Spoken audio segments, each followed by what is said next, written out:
Excellent. Well, thank you, Clara, and good morning, everyone. My name is Patricia Gomez, and I serve as the Aviation Special Advisor for Energy and Resilience here at Miami International Airport. Probably many of you have walked our terminal as you travel for work or for business. I hope it was a very good experience.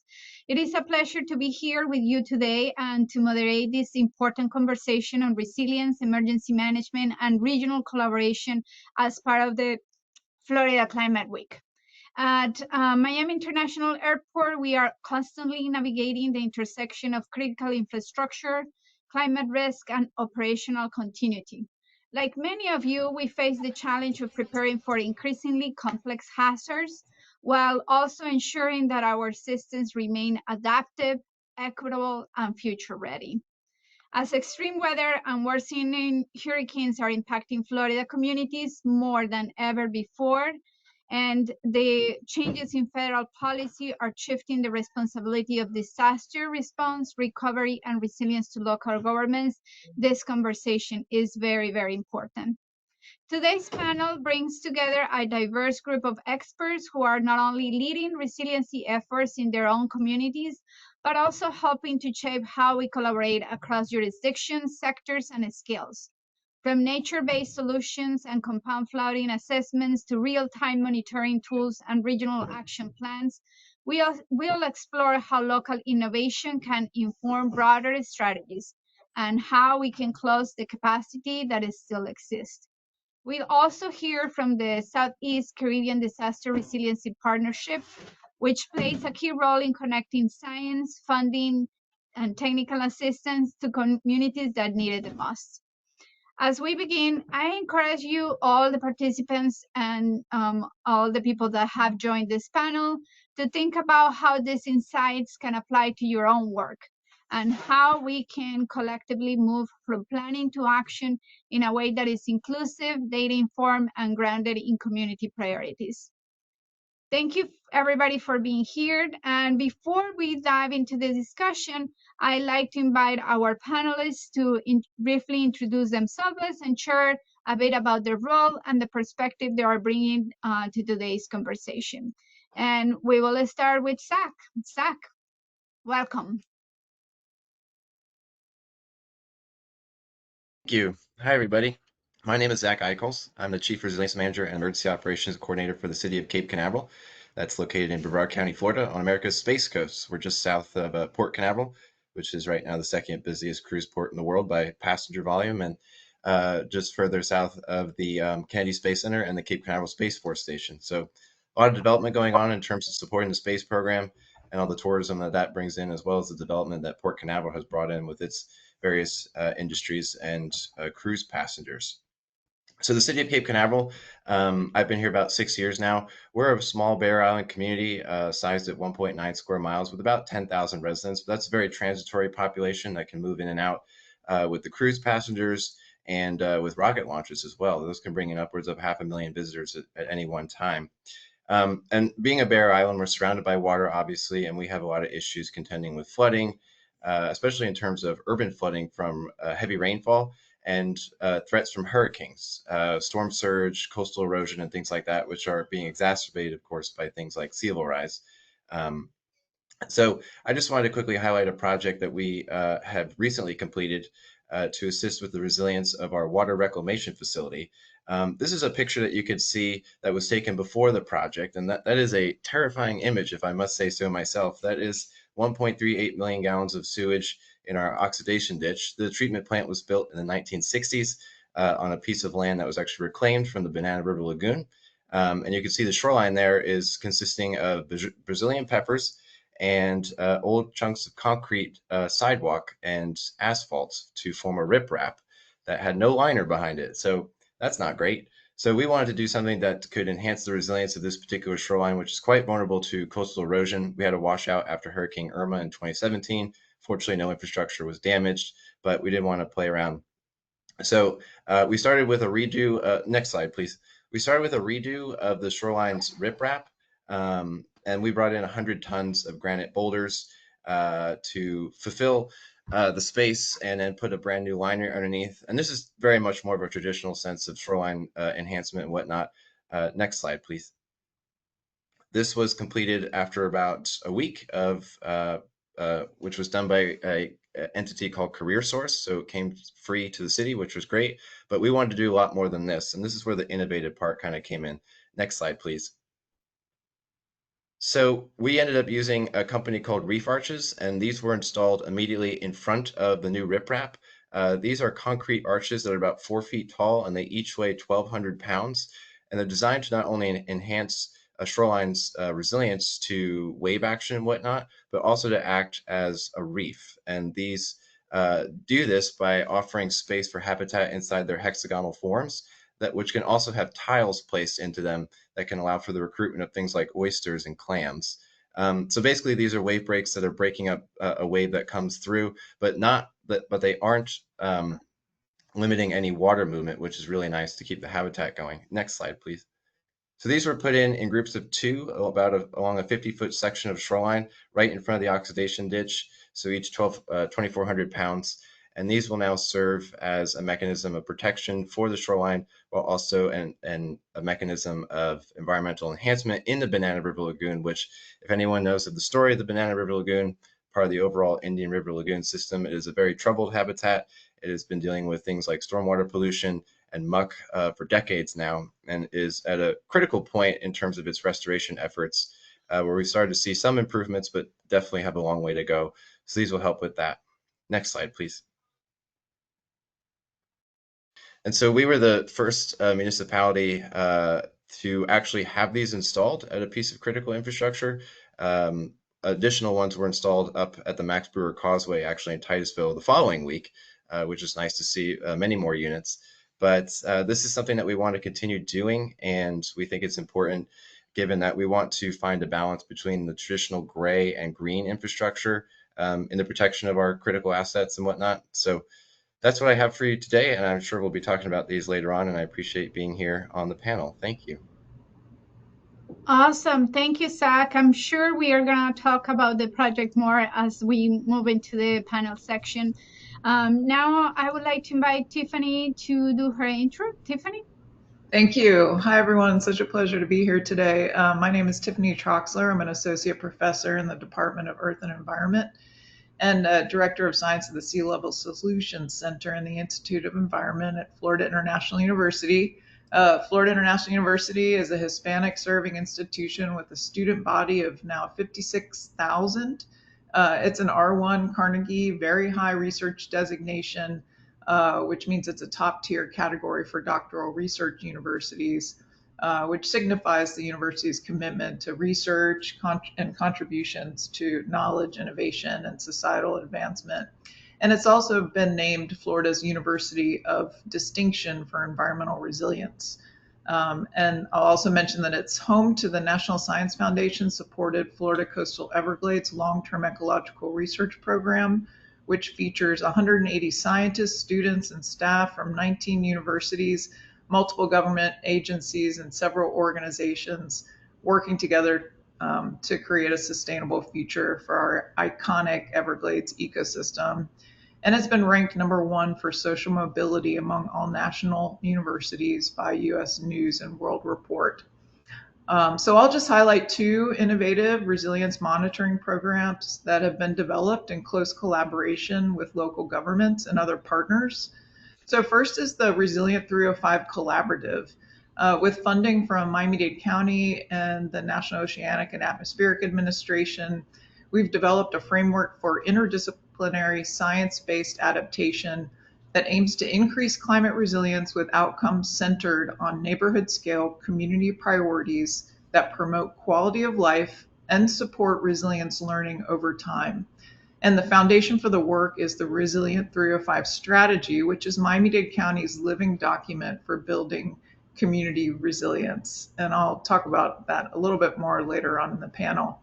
And then a second innovative resilient monitoring program that I'd like to mention is a program that has been funded from multiple organizations, including NOAA's program, the Southeast Coastal Ocean Observing Regional Association, or SOCORA, and partnership with local governments, including Miami-Dade, Broward, and Monroe counties, and the cities of Coral Gables, Miami, and El Portal, we've created a multi-platform climate hazard monitoring program.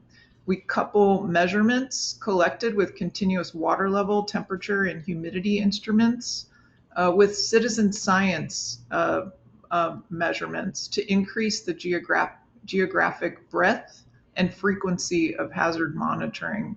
And in fact, this Wednesday is our non-scientifically referred to King Tide here in Miami-Dade County, where we will be conducting our 10th annual Citizen Science Flood Monitoring event that we call Sea Level Solutions Day, which is sort of at the intersection of scavenger hunt and science.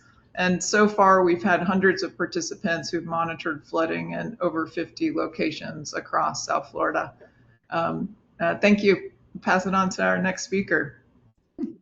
Thank you, Tiffany, for making time to be here. And I know you are very busy with the CISA Solutions Day, and very proud of moment for me as alumni of FIU and have worked on the Resilient 305 program. So without further ado, Fara, take us away.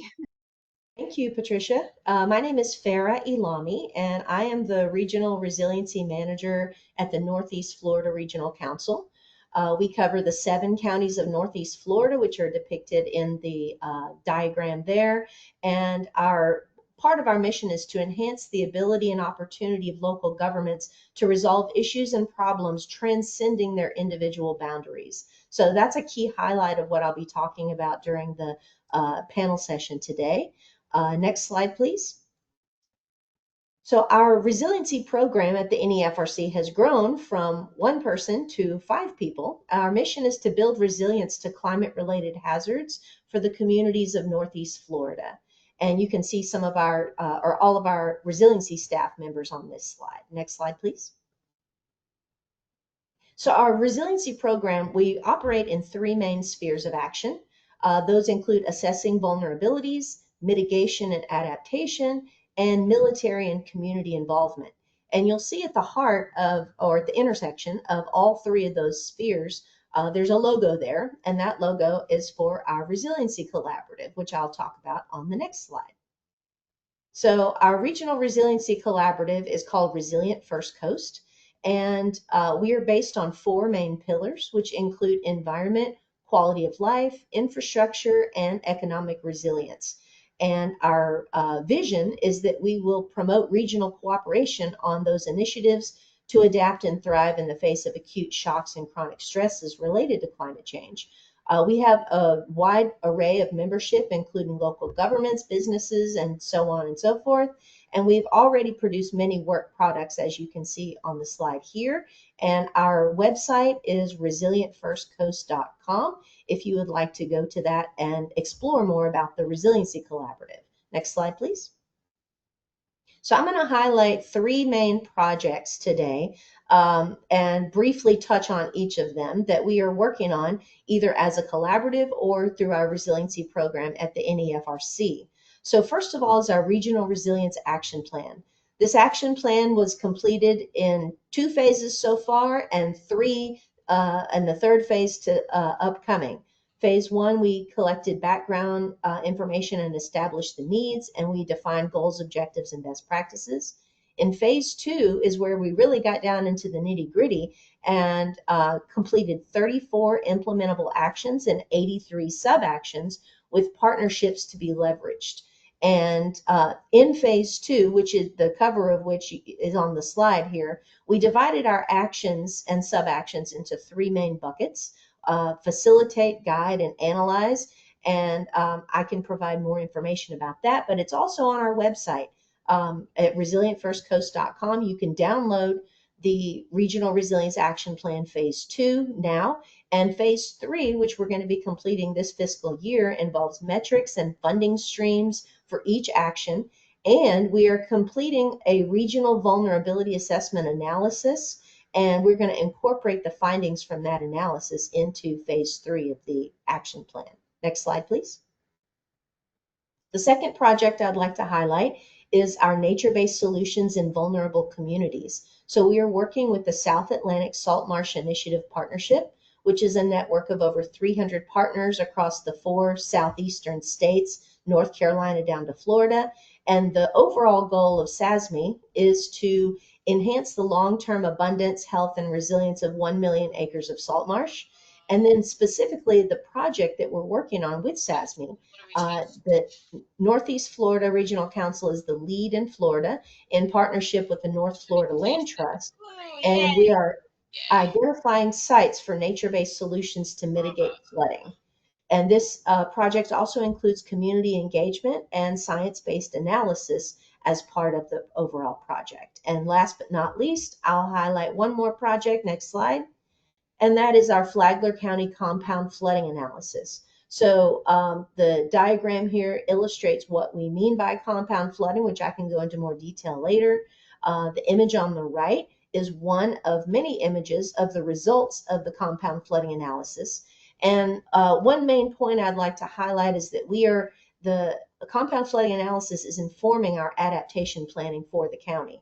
And that plan describes measures in the near term and medium term to mitigate and adapt to flood hazards that were identified in both the vulnerability assessment and also the compound flooding analysis. And with that, I will hand it back to Patricia. Thank you so much, Fara. That's incredible work. I'll invite now Jenifer. Jenifer? Good morning. Thank you, Patricia. I appreciate being here with you all. My name is Jenifer Rupert. I'm the Resilience Officer here with the East Central Florida Regional Planning Council. I am Fara's big sister partner agency. We were established in 1962. We have 8 counties and 78 cities in our region, as you can see from the logo at the center of the page.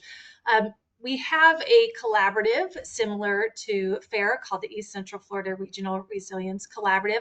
We have currently 45 partners, and we were established in 2019 in response to another hurricane that had passed through where every single one of our counties was flooded. In that they finally realized that the inland communities equal to the coastal communities needed to take some action and some collective action. So we organized ourselves around 3 pillars under that resilience umbrella, and that's people, places, and prosperity, similar to what Fara has organized under, and all to reduce risk, vulnerability, as well as our carbon footprint and increase sustainability operations. 4 key things that I think any collaborative essentially works on, our planning council, is to expand capabilities and capacities of our local governments, including ZAC, which is incorporated into our region. We focus on areas of substantive strategic concern. We develop pathways to funding and capital investment, and then establish unique partnerships. Over the last 5 years, I think now, we've been working on these 3 separate areas, if you will, to first organize and understand what a regional risk assessment would look like. So really redefined risk that to equal multi-hazard approach, incorporates social vulnerabilities or our drivers of vulnerability that our CBOs had defined for us, and then look at the severity of consequences. And in that, we incorporated climate sensitive hazards or coined climate sensitive hazards, and then also pulled in Department of Health data, which completely reorganized risk to really understand not just where the risk is located or the assets that is impacted, but the people that are impacted, the kind of people that are impacted by this specific hazard. Second, we organized a regional greenhouse gas inventory on behalf of our 8 counties and do that every 3 years. We have organized a science-based target. We have developed now and defined strategies and actions for emissions reducing activities, done some modeling, and incorporated co-pollutants and engagement. On top of all of that, we've been working with Stetson University and really going county by county and doing mark sand modeling, helping communities locally define what a conservation strategy would look like. And as they're prioritizing FNA layers, essentially, what we found across the 6 counties that we've conducted this process in is that people are now prioritizing really ecosystem service type layers, if you will. So those three things combined have really incorporated and put into our climate action plan, our integrated climate action plan that'll be coming out in February of this year. Next slide. Part of what we do is to take next slide again. Part of what we do is to take these ideas or all of this baseline of information that we have and figure out ways to operationalize them and then pull in the capital or revenue for investment. So we've done that within the risk assessment, all the different data points that we have around social vulnerabilities, around climate sensitivities, Department of Health data, and then each hazard from the all hazards approach that we've completed.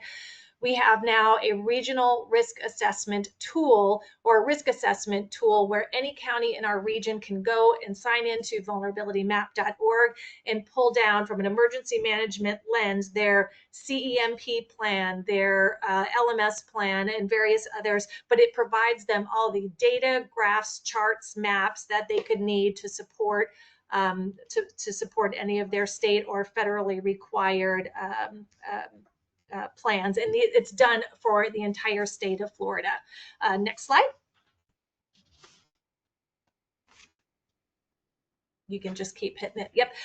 We also then took it again to figure out ways to operationalize it and put it in the hands of our local CBOs and local residents, was really try to understand with these hazards that we were identifying or working in, what would they like to see happen? If you could hit it a couple more times, again, across that people, places, and prosperity pillars, really taking their words, what do you want to do in your community to inform what a heat plan would look like?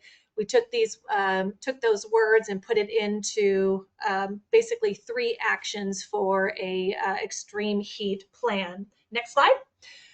Took it from what they provided and then built it up, pulled it into our strategies and actions that are in part of our emissions reducing activities. That's going to be released in our integrated climate action plan. And next slide. And to pull that thread even farther, within that risk assessment where those high temperatures were identified, these are just several examples of communities where we know there are high risk. We can then further look at what type of hazards in those particular areas are high on the list. So to pull the thread for the heat, we see areas where it is high. And next slide. We can then look and see what kind of infrastructure they have in those areas. So what's the conservation areas look like? What kind of wetland coverage do they have? Impervious surface, and so on and so forth. Next slide.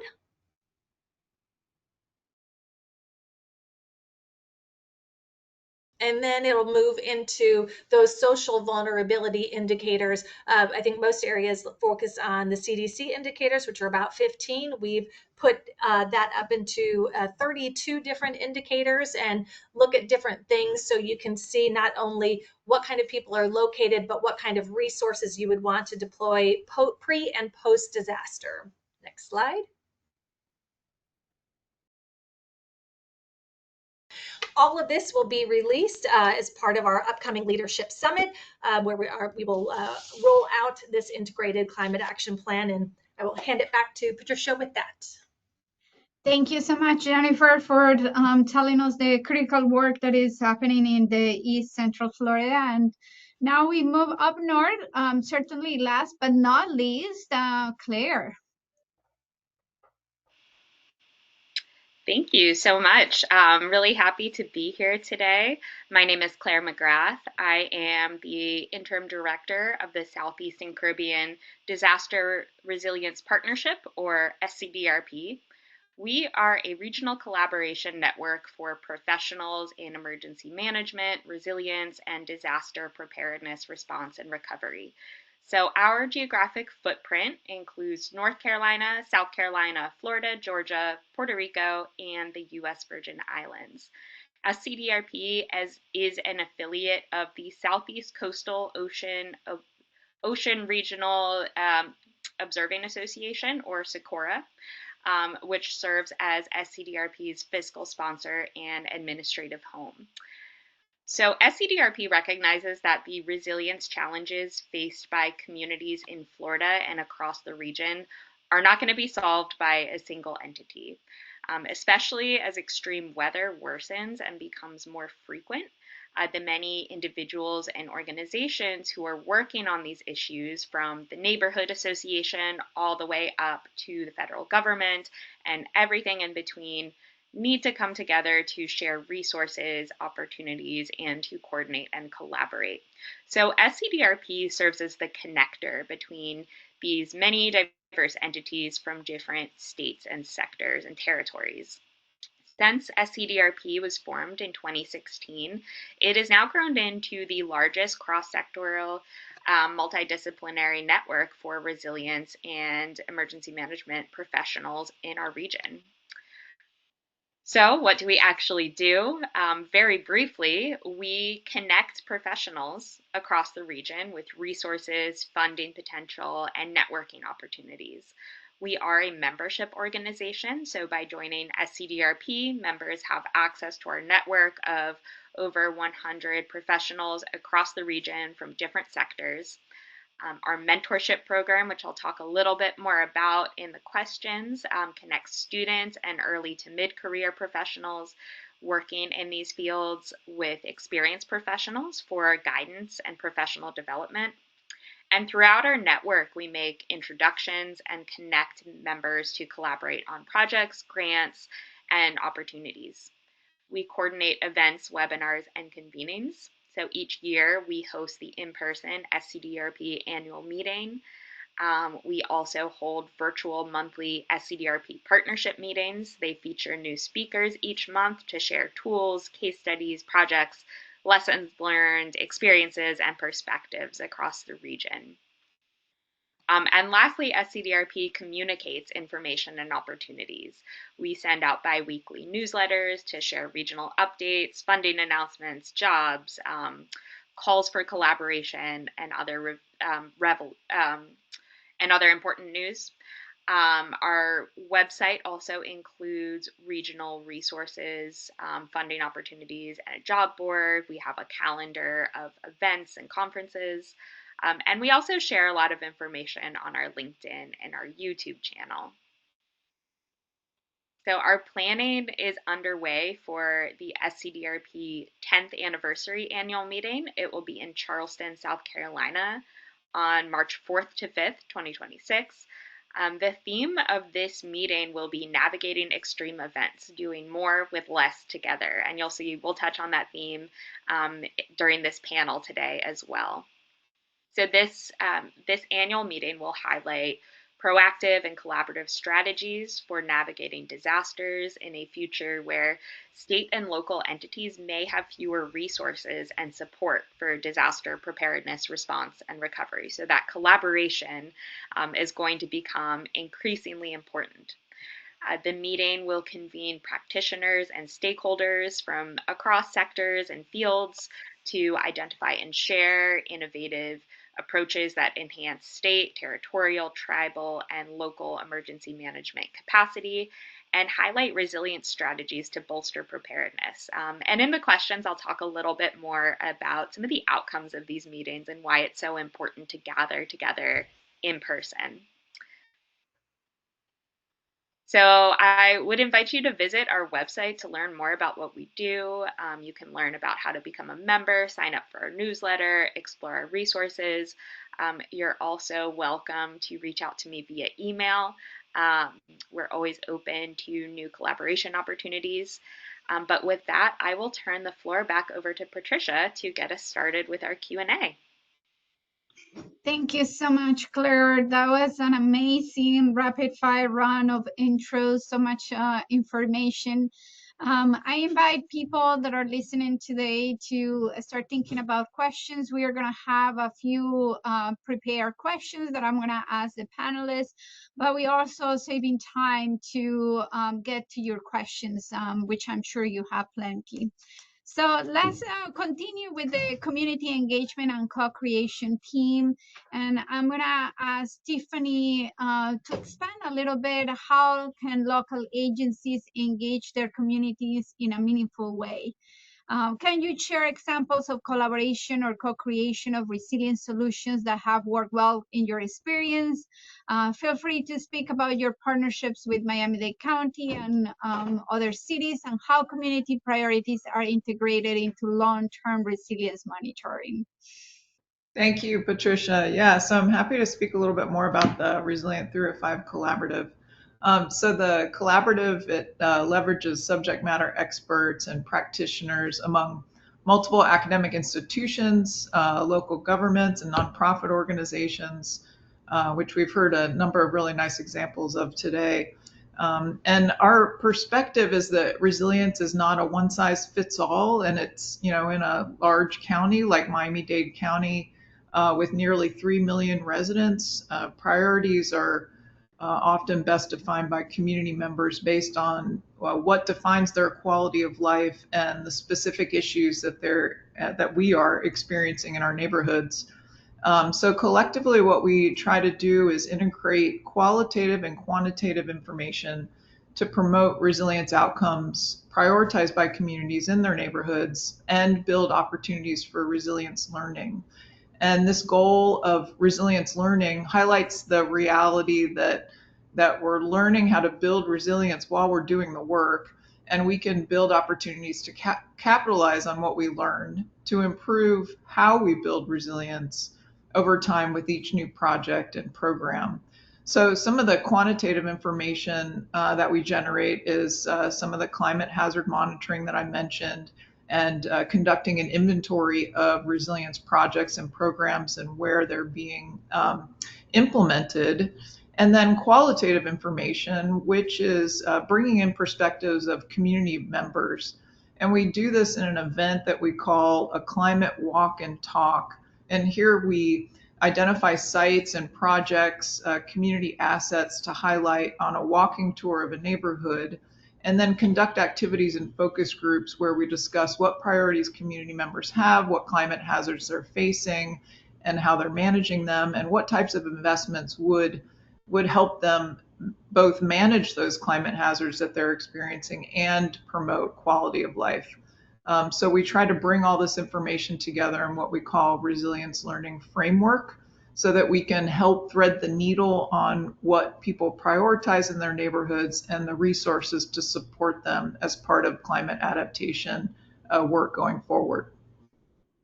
And those it's only possible with the collaboration of local governments and nonprofit organizations and other academic institutions within our larger community. Excellent. Thank you, Tiffany. Claire, can you tell us a little bit more about how we can encourage young people to get involved in this space, especially in a climate where funding and capacity challenges may discourage students and emerging professionals? Yeah, thank you, Patricia. I think there are a lot of early career professionals and students who are really motivated to contribute their ideas and their talents to these fields. And at the same time, it's a daunting time to enter this space. Extreme weather is getting worse. There's a lot of unknowns regarding the future of funding and policy for resilience. I think the way that we empower the next generation of leaders in emergency management and resilience is by creating and leaning into our community of researchers, practitioners, policymakers, leaders who are already tackling these challenges and making space for new leaders in that community. SCDRP started a mentorship program last year where we matched up students and professionals new to the field of resilience or emergency management with experienced professionals within our network to provide professional mentorship. So there is a ton of research out there on why mentorship is important and why it works so well. It builds self-efficacy in mentees. It leads to expanded opportunities. And there's a lot of research out there on why mentorship is a really effective tool for building diversity in STEM fields. So it's a great mechanism for welcoming new leaders into this community of experienced practitioners. Last year, our mentorship program was very successful. We heard from a lot of our participants that they continued their mentor-mentee relationship beyond the time allotted for the program. So we just kicked off the second cohort of our mentorship program. It has tripled in size. We've got around 65 participants total. So the enthusiasm we've received for this program tells me that there's both a need and a desire to empower the next generation of climate and disaster resilience professionals, and that cultivating relationships is a really effective way to do this. And I'll just close with at the SCDRP annual meeting held in February of this year in 2025. Our keynote speaker, Dr. Amanda Martin, at the time she was the Chief Resilience Officer for the state of North Carolina, she spoke to us about the challenges facing the field of resilience and emergency management, and she reminded everyone we were built for this. So as our panelists will demonstrate today, as they talk about the amazing initiatives that they are involved in, we really are built for this. And at the same time, we need to make sure we're also building our future leaders for this work. Thank you, Claire. And I see some of you are starting posting questions. We'll take it in a little bit. Feel free to keep sending those. And we're now going to talk about scaling local action. And Fara, can you please tell us how the principles and lessons learned from local resiliency actions, such as your compound flooding analysis in Flagler County, can be scaled up to inform regional strategies? And please feel free to touch up on the Northeast Florida Regional Resiliency Action Plan as well. Sure, thank you. I'll start by saying that one of the beauty of the regional council framework is that we work at both the local level and the regional level. We assist our local governments with things such as vulnerability assessments and other analyses. And then we learn from that process of how we can scale up to the regional level. And so in order to do that, or as an example of that, our compound flooding analysis in Flagler County demonstrates that we can potentially learn from the local work that we've been doing and apply that to the regional level. And so let me just briefly explain what I mean by a compound flooding analysis for those that may not be familiar. So when there is flooding that occurs at multiple levels, so if it happens, if there's a hurricane, for example, and you have storm surge, but you also have riverine flooding or rainfall. And when all these combine together, you have a compound flooding event. And so what we've done in one of our counties, Flagler, is we've done a very detailed analysis of all these different components. And you can't just add them together. You can't just say, okay, we had this many inches of rainfall and then storm surge is this much and just add them on top of each other. It doesn't work that way. So we've used a model that came from the USGS, United States Geological Survey, in order to demonstrate what that flooding would look like across the county. And I'll also say that the city of Jacksonville is also doing a very high level compound flooding analysis for the city. And they're doing a slightly different process than what we used. But in order to sort of get at that regional, what can we learn from the local level answer, we can combine elements from both the city of Jacksonville's compound flooding analysis along with the USGS compound flooding analysis model that we used in Flagler and be able to apply that region-wide. And so some of those lessons learned include very specific quantitative processes, but also some other processes along the way. And I also want to highlight that one of the things that we've also learned in scaling up from the local to the regional level is through the experiences of our partners in the Resilient First Coast Collaborative. So our Regional Resilience Action Plan that I mentioned before was actually developed by over 80 different partners, possibly even 100 partners who all contributed to the development of the language, the content, all the parts of our Regional Resilience Action Plan. And in order to do that, they used their local knowledge and experience that they have from their very specific projects that they're doing at the local level, and then we're applying that at the regional level. And so that's another example of how we can do that, is by using the experience of all of our partners in order to accomplish that. And then last but not least, I'll also say that on our SASME work, the nature-based solutions that we are developing at these individual sites in our region, we can learn from that in order to scale up to a regional plan for using nature-based solutions. And one of the efforts that's currently ongoing is an analysis or a feasibility tool for how to or where to install living shorelines. And so that is going on right now in the city of Jacksonville.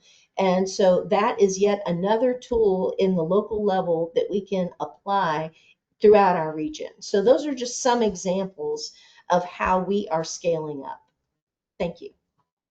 Thank you, Fara. And we're going to talk a little bit more about now shifting responsibilities in resilience. So I would like for Tiffany and Fara to tell us a little bit more with evolving roles in disaster response, recovery, and resilience. What opportunities can we leverage or create right now to strengthen long-term preparedness? Maybe Tiffany, you can talk about the local mitigation strategies and the new committees and so on. Sure. Yeah. Thank you. So I think what's been really exciting are these new efforts within our Miami-Dade County Department of Emergency Management to build a culture of engagement across the community of organizations with roles in hazard mitigation and new opportunities for knowledge sharing. So, for example, members of the local mitigation strategy for Miami-Dade County, the working group, have been developing new activities within a set of subcommittees on flooding, grants, and education. And one of our first education subcommittee events was a workshop funded with support from the National Fish and Wildlife Foundation on how we can create more bang for our mitigation buck by integrating nature-based features, green infrastructure, and low-impact development into our mitigation projects to not only reduce flooding and the cost of flood insurance, but also improve water quality, enhance habitat quality. And we'll be having some other training sessions coming up in the next few months, including topics on substantial damage assessments, hazard mitigation grants, and insurance. So seeing these new opportunities emerging, really creating more of a cohesive community among our hazard mitigation folks has been really exciting. Thanks, Tiffany. Fara, would you like to add your perspective? Sure, yeah. So in order to sort of get at that, how can we leverage or create opportunities to strengthen long-term preparedness? In some of our counties, they may or may not have a chief resilience officer. And in many of our counties, there's a person that wears multiple hats. They participate in disaster recovery, emergency management, resilience, and they do a lot of these things. And in order to really maximize that, it's important that we support those that may not have as much capacity to do what we would typically call resilience planning. But because many of them are trained in emergency management, and they may or may not look at the long-term resilience planning in the same way that we look at that from a resilience perspective. So it's important for us to be able to leverage across the region the expertise of those that have expertise in both disaster response and recovery, and also resilience planning. And we can do that through various ways, but I just wanted to kind of highlight that we are working on that by building on the strengths of others in our region. Thank you, Farah, and that's perfect. We would like to ask Zach to talk a little bit more about the connection between emergency management and resilience. Zach, can you tell us a little bit more about that connection, particularly from your experience in Cape Canaveral?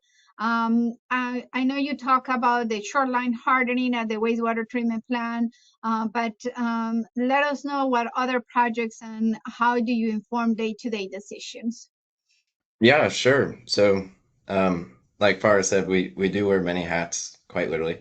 And I think nowadays, in light of some gaps that might be coming from the federal level, where municipalities and counties have to somewhat go it alone or expect not as much support in the long term in terms of disaster management and preparedness and recovery, I think a lot of entities are starting to integrate emergency management directly into their planning efforts. And that's what in the city of Cape Canaveral, I look after the city's resilience division, which is situated within the city's community and economic development department.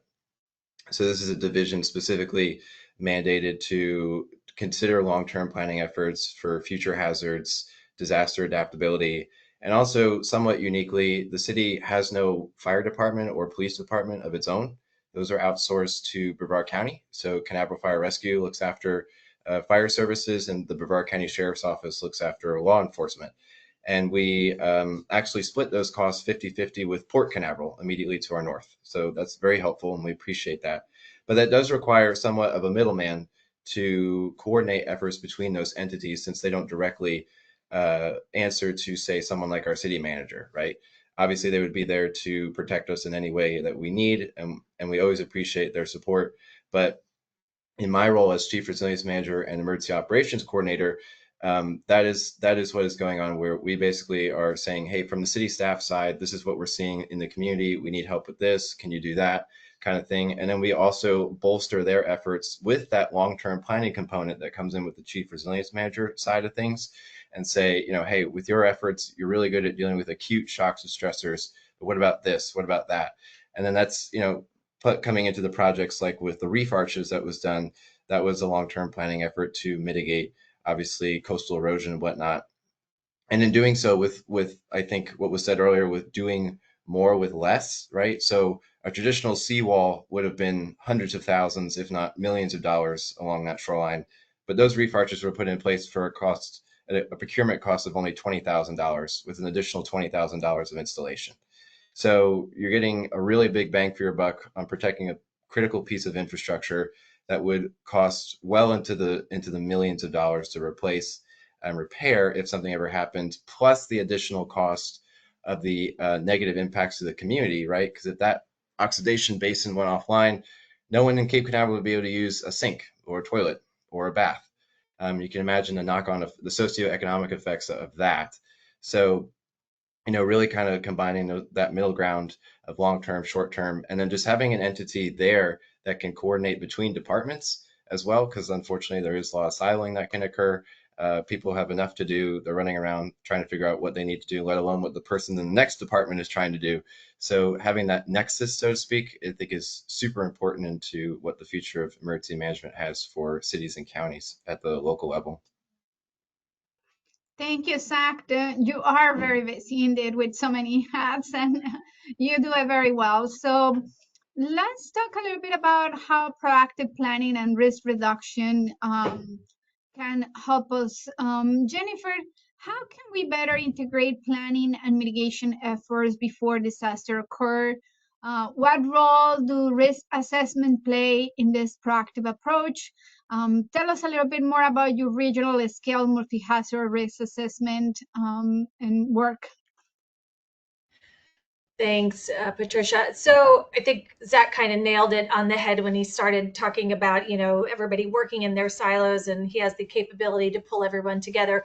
Well, a risk assessment really establishes that baseline of data and removes the bias that potentially comes with it. If you asked anybody after a flood event, what's the most impacts that we ever had, people will raise their hand and say flooding, or if it's tornado, it would be tornado. So really it has the opportunity to remove the bias.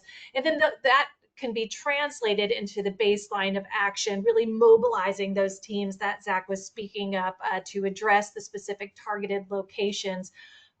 Instead of doing it on the flip side after the disaster has happened, we know this area has had an impact. How can we basically get them up and running, hopefully with a proactive eye?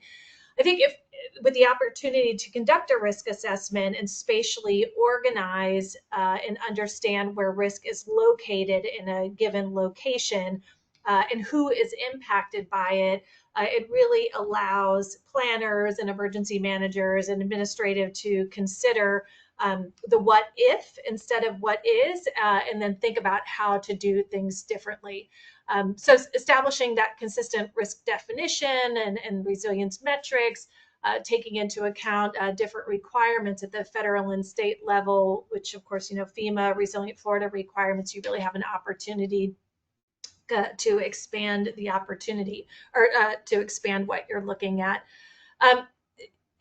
In any given area in our region, I had mentioned this earlier, any of the R2C partners can know that the highest level of risk, those threats that are impacting a quarter square mile, they can measure, like I had mentioned, those infrastructure access, conservation, wetlands, all of that. And then from the people perspective, gain an understanding of who's there and who might be dependent upon a different asset to prioritize it differently.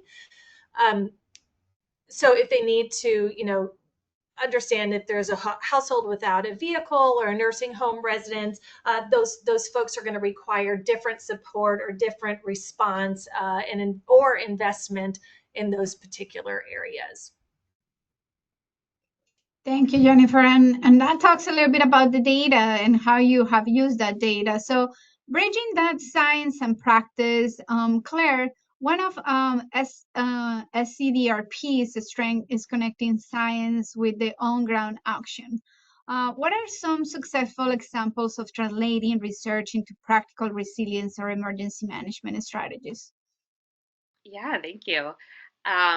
So SCDRP, as I talked about in the beginning, is all about connecting. There's so much amazing research out there related to climate and coastal management and resilience. There's amazing data, tools, platforms. But if these resources aren't making it into the hands of the people who are making decisions for their communities and who are implementing resilient solutions and strategies, creating emergency plans, they don't translate into any action or strategies. They don't affect communities. So everything that SCDRP does is aimed at getting information, tools, and data into the hands of people who are actively working on the ground. So, I could give many examples, but since we are short on time, I think our annual meetings are where a lot of this happens. A lot of these connections happen. Our 2025 annual meeting was in Wilmington, North Carolina in February. It was attended by academics, emergency managers, federal, state, and local practitioners and decision makers, community members, and nonprofits. So the power of getting all of these different entities into one room to share experiences and solutions is incredible.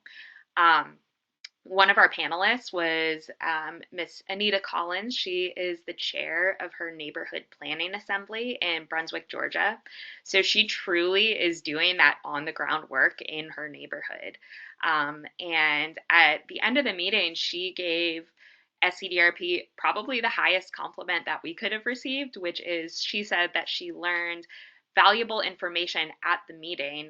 We talked about everything from tools from NOAA up to like what we had panelists from Miami-Dade emergency management and early warning systems, what they're doing there. So she said that she would take a lot of this information that she learned and she was going to share it with her neighbors and use it to make improvements in her neighborhood. I'm going to drop a link to the short video of her little testimonial in the chat because, like I said, it was just probably the highest compliment that we could have received to know that some of this information that we are sharing is making it down to that neighborhood level, because SCDRP really is, our whole goal is to break down some of those silos that Zach mentioned. That's so incredible, Claire. Thank you for sharing that very, very nice story. So now we are going to turn into the participant questions. So we are going to go back a little bit to the community engagement and co-creation.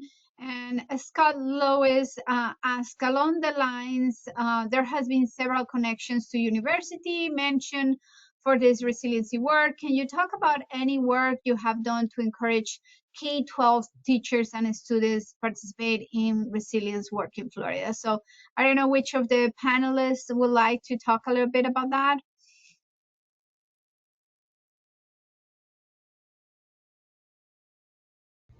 I can speak a little bit about that for Cape Canaveral. So in doing our vulnerability assessment, which we're actually in the process of doing now, we first did one in 2019 with the East Central Florida Regional Planning Council.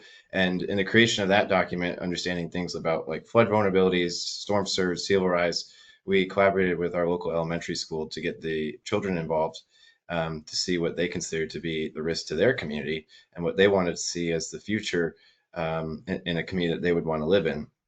And then also with a few green stormwater infrastructure projects that we've conducted, we've also brought in in a kind of a citizen science component. We've brought in volunteers of a very young age to volunteer in like pollinator surveys in regards to some rain gardens that we've constructed, and to get them involved with science and understanding of what flooding is in a practical sense, to have them actually standing in a piece of flood mitigation infrastructure and explain why it's beneficial to their community. So that's been some of the stuff we've been doing. Yeah, I'll just add to that really quickly. We had a collaboration with a group called Piano Slam, and they invited middle school and high school students to create poetry and performance art to express their experience with extreme heat. And as part of that, we provided them with some sensors that they could measure heat, temperature, and humidity on their school campuses as one example. I'll provide one additional example that what we're doing for the K through 12 group, and that is we developed in partnership with the University of North Florida has an environmental Institute for Environmental Research and Education, and one of their students worked with us to develop a guide for both trail and ecotourism, and trails and ecotourism in combination with resiliency. And through that document, they created a guide for K through 12 students in order to experience both the trails themselves, but also to learn about the resilience aspects. For example, in like a salt marsh paddling trail or something like that, they learn about the benefits of the salt marsh as a resiliency aspect. So that's one of the ways that we're engaging with the K through 12 students. Thank you. And unfortunately, we are at 11:58, and our time ends at 12. So I don't think we have time for answering any other questions at this time. But I want to thank you, thank everybody for participating.